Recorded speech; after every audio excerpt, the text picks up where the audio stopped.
Just a quick piece of advice. If you ever decide to do a daily video Advent series, just pray that you don't lose your voice because it's really rough. And the countdown to Christmas continues. It is Advent day number 11. And today we're going to talk about two women, two miraculous pregnancies, one elderly woman who could not conceive, and one teenage virgin. They serve the same God, they talked to the same angel, and they seem to find themselves in a very similar impossible situation. A couple of episodes ago, we talked about when the angel Gabriel met Mary. Now, immediately after this happens, Mary travels about 90 miles away to visit her cousin Elizabeth. Luke 1 verse 39 explains that she hurried up. She quickly went to go visit Elizabeth. Now, why did she go and visit Elizabeth? Well, the scriptures don't say this explicitly, but Elizabeth became pregnant miraculously with John the Baptist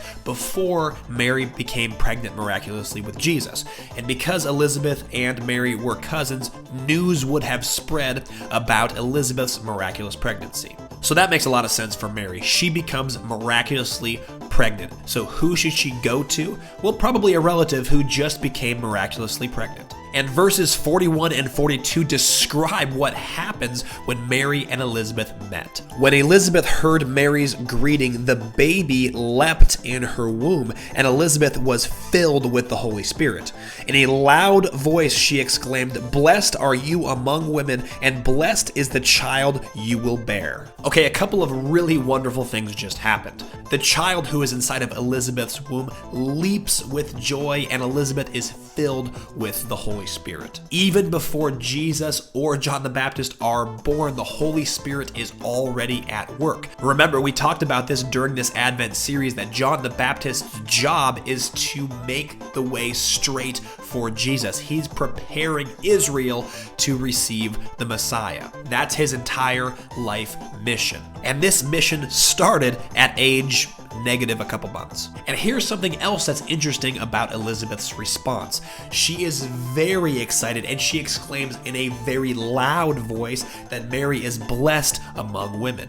And we need to remember that Elizabeth is very old. She's probably 70 or 80 or somewhere in that ballpark. But Mary is only a teenager. In this culture, respecting the elderly is vastly, vastly important. It would have been very, and I mean very, countercultural for an elderly person to be recognizing a younger person in this way. As a matter of fact, elderly people often wouldn't even talk at all to underage people, let alone yelling and screaming, saying that she is the most blessed woman who's ever lived. This scene would have been a total spectacle, both spiritually and culturally. Immediately after this, Mary breaks out in a song. And this is slowly becoming a common thing for Elizabeth. When Mary meets her, she breaks out in a song. And then after her son John is born, her husband Zechariah breaks out in a song.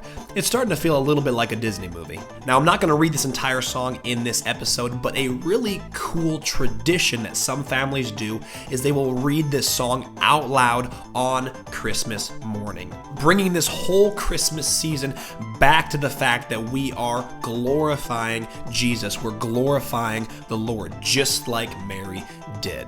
If you don't have any Christmas morning traditions, I'd recommend giving this one a try. Thank you so much for tuning into this episode. If you've missed any of these Advent episodes, check out the Advent series playlist, and I will see you tomorrow.